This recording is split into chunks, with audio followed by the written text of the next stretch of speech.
Hey everybody, welcome back to Video Game Mess. So, Derek, you know what time it is? The new version of MAME is out, MAME 287. We're going to be going over the new MAME release, talking about arcade emulation, what's improved this month, and where it might go in the future. Because if you know me and you know the channel, you know I absolutely love arcade games. I collect a metric crap ton of original hardware and PCBs, but for the most part, I recommend everyone just play MAME emulation, because collecting these gigantic hunks of silicon and trying to store them in a closet in Chicago becomes a very big burden.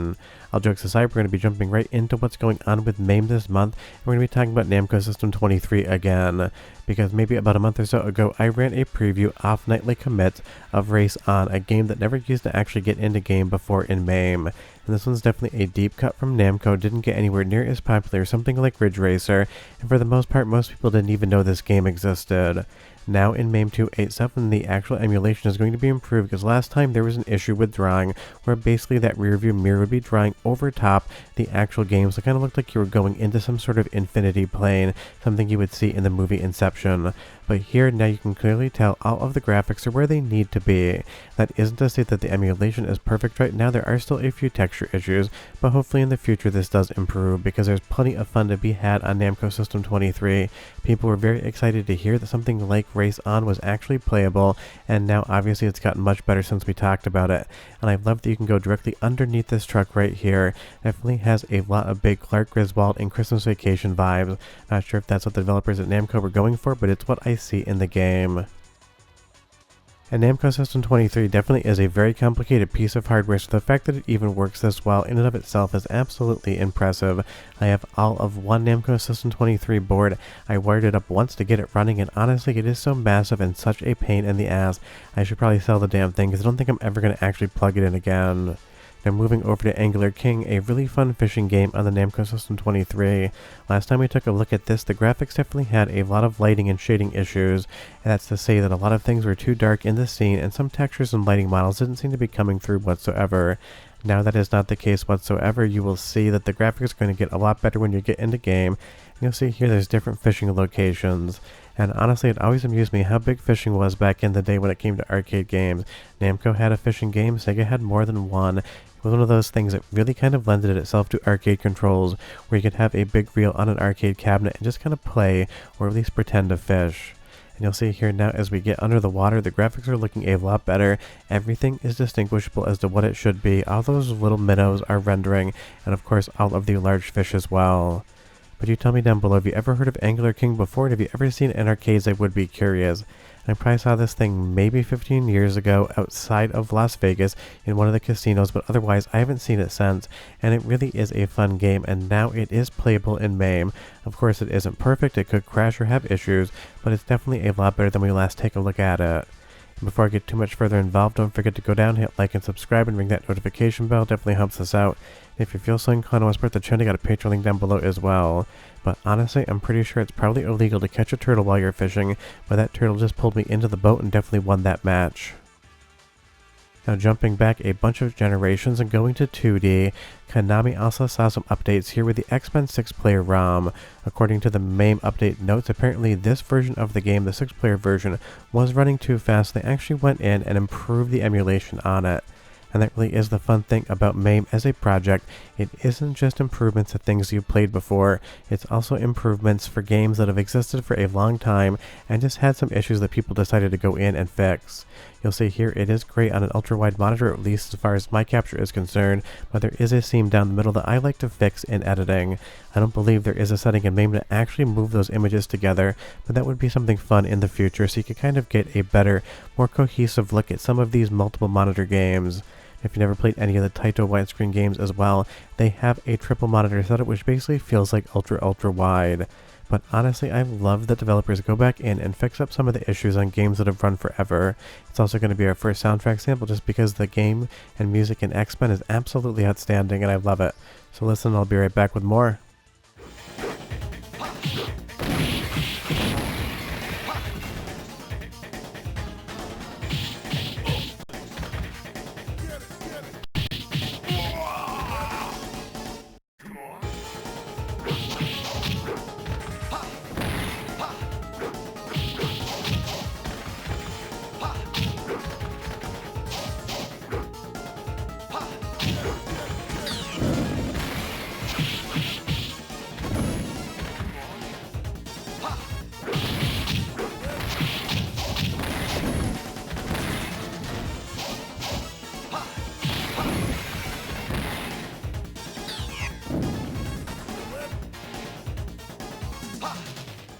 Now jumping back over to Namco System 23, there's also going to be graphical improvements in Downhill Bikers as well. This is one, absolutely a wild cabinet, and kind of feels like a little bit of the spiritual successor to something like Prop Cycle, which is maybe one of my favorite Namco games, and one that you barely ever see out in the wild anymore. But Downhill Bikers definitely isn't getting any more common, and it's also a very difficult cabinet to locate. So if you know where there is one, leave me a comment down below. But this fly-through here looks basically like 90 to 95% buttoned up in my opinion, or at least from my memory of playing the game maybe 10 years or so ago. So it is one of those things. A lot of times you actually have to find real hardware captures to compare to say exactly how things are working. Now obviously there is a little bit of a layer priority issue here because the heads of the actual racers are behind a lot of the graphics and some things will just be missing. And it definitely likes to go to a blue screen. You can hear the audio running in the background, but the game is no longer actually quote-unquote playable. If that happens, just go ahead and restart it, hit start like it owes you money, and then you should get into the game. But this is one where the controls definitely still feel a little bit weird. Actually turning left always gives me a little bit of hell. But again, this is an incredibly rare game, and it shows that Namco System 23 is seeing those improvements. And again, I want everyone to remember that this is always an iterative process, and it might take another 6 months, a year, 2 years, maybe even 5 years until Namco System 23 would be considered 100% perfect. And I forgot that I didn't have my actual binds here compared to the old version of MAME. I had a little bit of trouble actually getting started here till I looked it up. And that really is the thing. As far as Downhill Bikers is concerned, the steering is at least a little bit weird on my end. Maybe I'm missing one particular setting, but going through all these different games can be a little bit of a chore. But I will say this one definitely is looking up as far as the emulation is concerned. Even if for some strange reason, turning left seems to be absolutely something that this game cannot do, at least for me. It's definitely got a very big Zoolander issue going on. But all jokes aside, Namco System 23 is looking a lot better.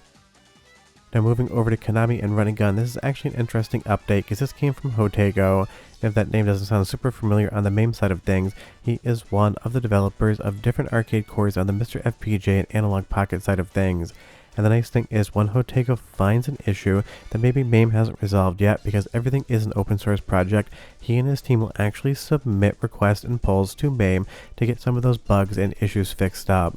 So apparently something like Run and Gun had a freezing and crashing issue if some setting was basically articulated the wrong way, and now that's been 100% fixed up on the current version of MAME.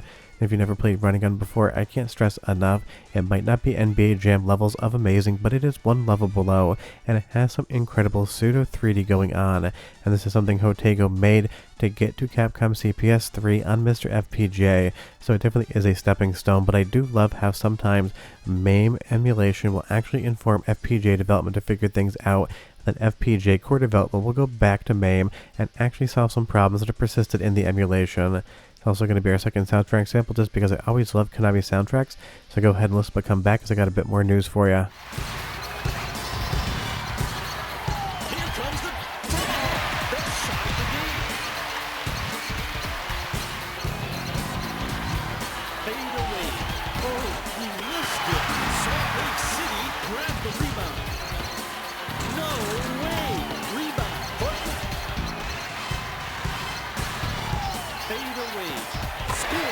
Point lead, Portland. Hey, that's too far. Oh, doesn't get it. Super fun game, super fun soundtrack, and again, I just love how all of the information is shared back and forth between developers, because obviously Hotego is not a software emulation developer. He is not working with the MAME team as far as getting new games running, but when he and his team find out something about a particular piece of hardware that can be useful for the MAME dev side of things, he will submit those pull requests and other information tickets. That way the developers who actually want to go in and fix this stuff up have that info, and I really love that sharing ethos across all of emulation and FPGA. Now moving into an update that's barely an update whatsoever, it's just my way of talking about Beastbusters one more time on the channel. Apparently there were some mislabeled dip switches in Beastbusters. Is that worthy of being included in the MAME 287 video? Honestly, for me it is, just to remind you that Beastbusters existed. But this is why retro gaming is making a comeback. There's so many incredible games to play out there, and honestly, modern gaming, I hear more and more in the comment section that people are just basically bored by the cut and paste, kind of paint by numbers developments we see recently in modern gaming. Sure, there's definitely some creative stuff out there, but a lot of games can end up feeling samey, so people go back into retro and hopefully discover some new games they've never played before.